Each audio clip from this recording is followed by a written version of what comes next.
ears. My girlfriend Leah usually sleeps on her side, giving me perfect access to her ears. Carefully, I squeezed in 2 drops of the poison, no more, because I want the process of the hearing loss to be very gradual, over months. The poison is working. I know by how loudly she's turning up her music she adores so much. She mentions needing to see the doctor today. She has been having to ask her colleagues to repeat themselves louder and louder. There's nothing the doctors can do at this stage. Her hearing loss is unsalvageable, and my clever poison, undetectable. Within a few weeks at most, she will be completely deaf. I go back to learning sign language. It's amazing what you can learn online for free. I need to be ready to support my darling Leah, like the good boyfriend I am. Is it so wrong to want to be the main source of joy in your partner's life? When I look at her face, grimacing in time with that shite she calls music, it feels like a dagger twisting in my heart. And honestly, if Leah's taste in music is so low, better she lose her goddamn hearing. God knows I tried to elevate her. I didn't arrive lightly at this decision. I put on Moonlight Sonata, Vivaldi's Four Seasons, easy gateways into classical. And she waited patiently for me to explain why they were so great. Then she said, Claude, you're such a snob. The great thing about music, people enjoy what they do. I don't get why it bothers you so much. I mean, it's not like I'm listening to Ed Sheeran or Katy Perry. Classic rock is great. Everyone knows that. The music of the 90s, it was everywhere. Didn't you listen to Guns N' Roses back in the day? I felt furious, but I controlled it. I laughed lightheartedly. Axl Rose. Oh, Leah, don't tell me you carry a torch for that fat freak. He's a violent asshole. All those rock guys were just a bunch of violent pedos. I thought you were a feminist. She frowned. I don't have a crush on Axl Rose, and it's actually quite unfeminist to fat shame. And I never said I approve of their lifestyle, I just like their songs. I think that puts you in a hypocritical position. I tried to keep my bantering tone. Let's not fight over music, Claude. It's so silly. And thankfully, the good Lord gave us headphones so we don't need to make each other miserable. And yet, despite headphones, it bothered me. Watching her move her lips and throw her head back and sway from side to side to that music that I was not a part of. If she won't listen to music with me, insisting on being so uncultured, obviously she doesn't deserve to have hearing at all.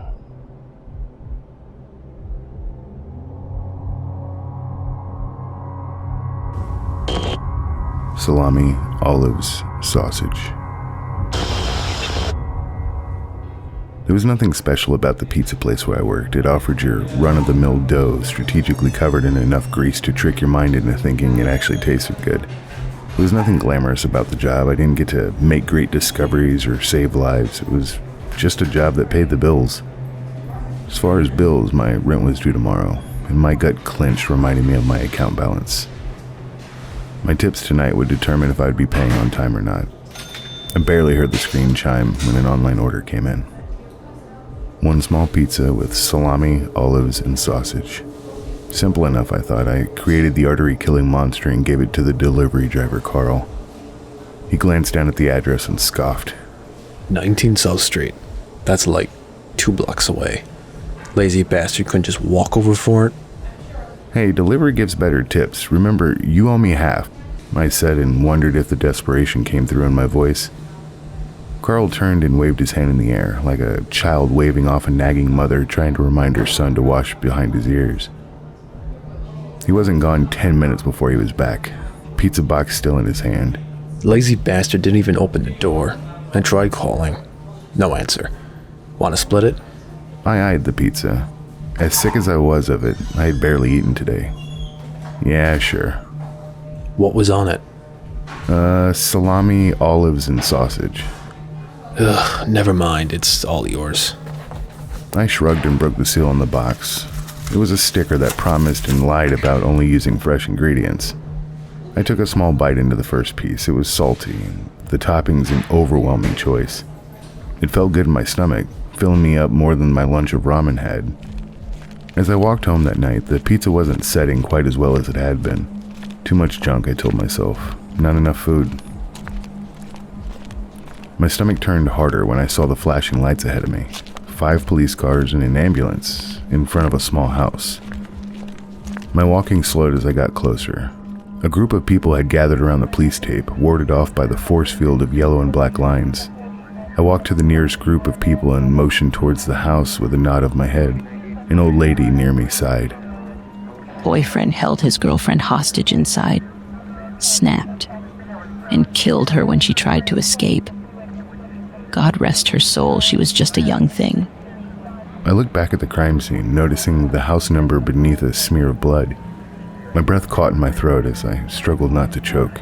My eyes watered. 19 South Street. The same house that had ordered the pizza.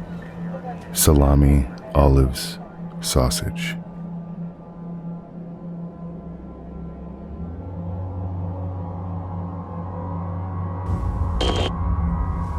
There is no off switch. Intertech has announced its latest revolutionary product, the Workday chip. With this product, a person can go the whole workday and not even know it. It automatically initiates a sleep sequence in the user's brain, then controls their muscles so that they can do their job while completely unconscious. All a person's energy can now be put to things that really matter: hobbies, friends, family. They never really have to think about work again, unless they're picking up their paycheck.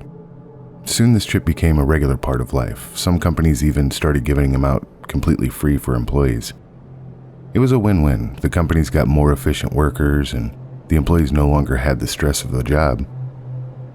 You could hardly even tell a person was unconscious. The chip recognized patterns and could converse just like the user would. For a while, this seemed like the perfect system. 3 years after the implementation of the Workday chip, the disease broke out, nicknamed the Red Flame Disease. It caused a terrible combination of coughing up blood and intense burning pain. It spread like wildfire, and soon the majority of the population was affected. Even though most people were in no state to work, the chips forced them to automatically. There was no off switch, and it was able to pick locks and break down doors in order to get the user to work. In the end, it didn't matter if the person had the chip or not. Everyone ended up dead. From the moment you first coughed up blood, you had a mere days left to live. The disease didn't discriminate between the old and the young. Every single person eventually succumbed. It all happened so quickly that most bodies never even got taken care of. They were just left in their homes to rot away. Now roaming the streets are corpses, doing nothing but going through the motions as if they were ghosts. Dead baristas try to ask customers that don't exist for their order, but some no longer have tongues. Shriveled hands work in factories to produce gadgets for nobody. Businessmen look before crossing the street on their way to work, but no longer have any eyes. These ghost-like beings are stuck in a strange purgatory. They're dead, but not at peace. Watching over these ghosts are the CEOs, the top 1%.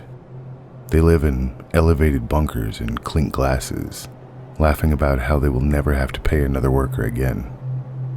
The Workday chip has no off switch, and that's exactly how it was meant to be.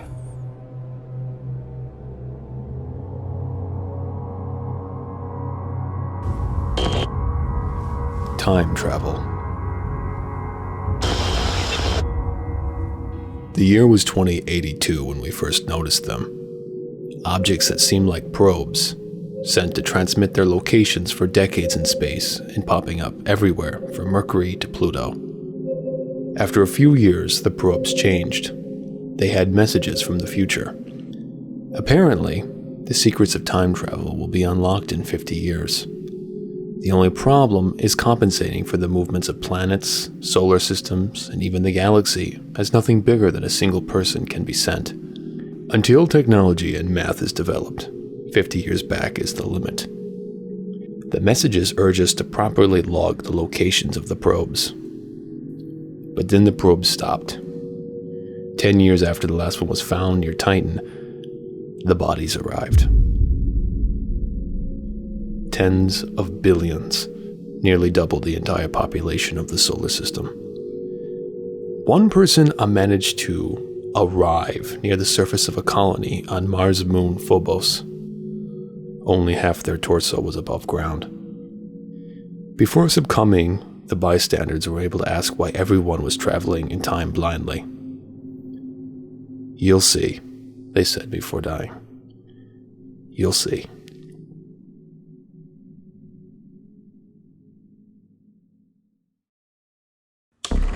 That concludes this week's session at the Nightmare Lab. If you enjoyed this episode, click the like button and comment below. If you have your own twisted tale that you'd like narrated on our channel, submit it through the form in the description. Become a part of our sinister collective by subscribing. Be here next week for another concoction to feed the nightmare.